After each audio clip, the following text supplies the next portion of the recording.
feminismo nos ha engañado totalmente. Ni un extremo ni el otro tiene ninguna razón. Que si no viola, no maltrata, no agrede, no va a tener ningún tipo de problema. Esos miedos existen en su cabeza, existen en una masculinidad frágil.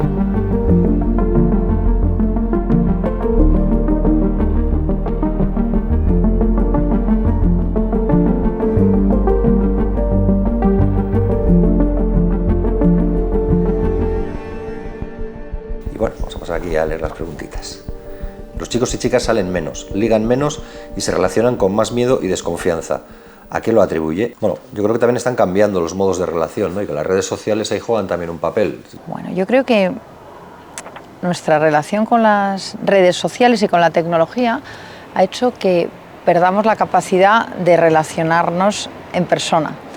Bueno, yo creo que un poco también a la polarización, ¿no? Que al final nos ha dividido a todos y todas, y sobre todo vemos cómo está afectando esto a la generación más joven, como las mujeres, por ejemplo, son como más radicales de izquierda, mientras que los hombres, en cambio, radicales de derecha. Esto evidentemente a la hora de trasladarlo a un aula, de trasladarlo a una conversación de amigos o trasladarlo a una cafetería, obviamente está generando pues esos puntos de confrontación. Yo creo que la sexualización en las redes sociales es una barbaridad y que probablemente también distorsiona un poco el que busca cada uno de otra persona. Luego, ha habido leyes que han generado desprotección, en este caso a los hombres. Los hombres se sienten desprotegidos, atacados, y por eso a las chicas las ven como una amenaza, ¿no? Y luego a las chicas nos han engañado. El feminismo nos ha engañado totalmente. ¿Cree que ciertos discursos políticos tienen la culpa de esto? Sí, tanto los negacionistas de la violencia de género como aquellos que tratan de hacer del hombre un monstruo en lugar de un ser humano. Sí, yo creo que hay discursos políticos que alimentan siempre la necesidad de tener miedo. De tener miedo a las personas diferentes, de tener miedo al sexo contrario, de tener miedo a relacionarte con la gente, de interactuar. Creo que hay ideologías políticas que han utilizado la división entre hombres y mujeres para ganar votos. Hombre, yo creo que aquí es clave sobre todo los discursos negacionistas de los que se está apoderando sobre todo la ultraderecha, y que desgraciadamente la derecha también está cayendo mucho en ello, ¿no? Porque al final, en vez de trasladarnos seguridad a las mujeres, vuelve a nosotras a ponernos esa carga de responsabilidad, y encima nos llaman mentirosas, ¿no? Y nos dicen que nos lo estamos inventando. Bueno, pues yo creo que al final la izquierda también, sobre todo, ha tratado de presentar a los hombres fundamentalmente como si por el hecho de ser hombres fuéramos maltratadores de manera directa, y eso no es así. Y les da igual que los hombres perdieran derechos, les da igual que las mujeres nos convirtiéramos todas como en víctimas, que fuéramos con miedo. Y por cierto, y los políticos lo que han hecho es el descontrol en la sociedad, que provocan una inmigración completamente descontrolada, que lo que al final produce es inseguridad en las calles. Ni todos los hombres son maltratadores, ni no hay una violencia que haya que combatir. Por supuesto que hay una violencia que hay que combatir, por supuesto que hay muchas mujeres a las que hay que proteger, pero no todos los hombres, por el hecho de ser hombres, se dedican a agredir sexualmente a las mujeres. A ver, esta otra. ¿Cree que su espacio político ha contribuido a rebajar esta tensión? Sí, es verdad que, por ejemplo, desde el Grupo Parlamentario Socialista nos sentimos muy orgullosos del año pasado haber aprobado la renovación del Pacto de Estado contra la Violencia de Género, porque es un mensaje clave, y es que los grupos políticos diversos podemos ponernos de acuerdo. No lo sé, lo que nuestro espacio político no hace es aceptar marcos que son falsos y aceptar narrativas que son profundamente injustas. Lo decimos con abierta claridad. Nosotros creemos en el feminismo. Si alguien considera que eso puede ser polarizador en la medida que se impone un relato que dice que se ha ido demasiado lejos o cosas por el estilo, pues lo sentimos mucho, pero nuestra naturaleza no pasa por otro sitio que no sea conseguir la igualdad plena, efectiva y real de mujeres y hombres. ¿Cree que su espacio político ha aumentado la tensión? Bueno, yo creo que desde el Partido Socialista más bien hemos contribuido a ese entendimiento, ¿no? Por eso quería hablar del Pacto de Estado, aunque es cierto que al final no dejamos de estar pues en ese ambiente de polarización, desgraciadamente, que se respira aquí en el Congreso. No. Yo creo que mi espacio político precisamente ha tratado de poner sensatez en estas políticas. No es nuestra pretensión, no estamos en ningún otro lugar que no haya estado tradicional e históricamente la izquierda en nuestro país.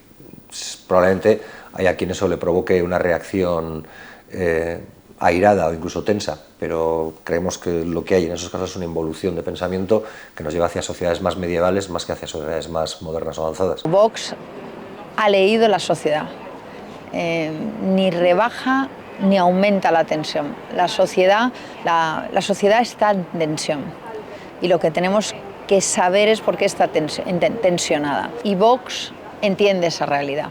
Y otros partidos ahora también lo están haciendo, a la izquierda.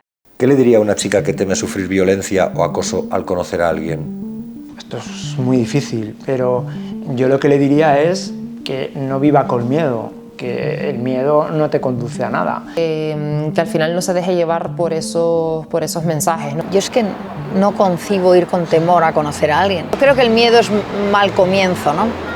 Evidentemente, pues toda medida de precaución es positiva, pero que cuando salimos a una discoteca a pasárnoslo bien no estamos haciendo nada malo y no tenemos que estar pensando que vamos a una batalla campal. Entonces yo lo que trasladaría es que no se dejen ganar por ese miedo que muchas veces es irracional también. Yo creo que lo que sí, las mujeres tenemos que saber defendernos, sabemos que tenemos leyes para defendernos, pero no tenemos en ningún momento que ir con miedo. Que viva con la precaución de saber que, bueno, pues que tiene que tener cuidado y que a cualquier abuso o a cualquier índice de violencia o a cualquier acoso lo denuncie y lo ponga en conocimiento, porque hay una sociedad que le va a proteger. Tenemos que ir con ilusión por conocer a alguien. Acosadores ha habido siempre, y los hay que saber reconocerlos y hay que aprender a pararlos. No puedes evitar con lo que le digas que esa persona sienta eso, porque al final son un montón de impactos los que probablemente le llegan de cotidiano y de manera continua para alimentar ese miedo. Yo lo que plantearía es que busque interrelacionarse con gente que le respete. No es que somos víctimas, las mujeres somos el sexo fuerte.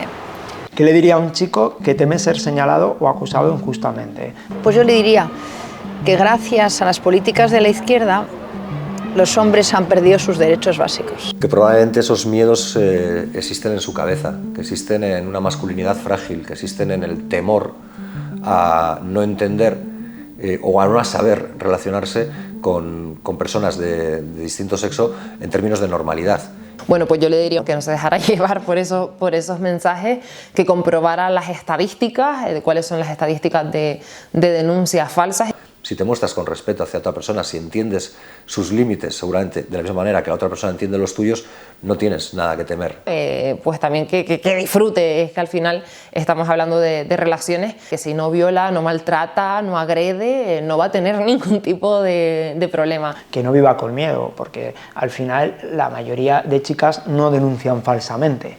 Y que si él tiene un comportamiento respetuoso con una chica y se comporta normal, pues lo normal es que no tenga ningún problema, y que si lo tiene, pues que también denuncie. ¿Cuál es la primera medida que tomaría para reducir la desconfianza entre jóvenes? Una medida importantísima es la educación.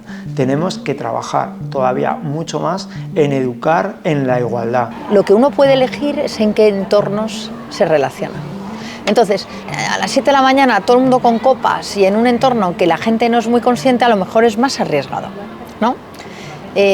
Generemos otros círculos para conocernos. Yo creo que no sería malo que la gente participara de programas y de procesos de educación sexual, por ejemplo, y no digo que eso sea lo único, pero yo creo que eso ayudaría mucho a entender que la interrelación entre personas se basa en el respeto, se basa en la confianza, se basa en una relación limpia y sana en lo que tiene que ver con cómo miramos, con qué ojos miramos a las dos personas. Pues al final se combate, yo creo que con formación, con educación y sobre todo pues yendo en contra de la desinformación. ¿Qué le diría a alguien que piensa lo opuesto?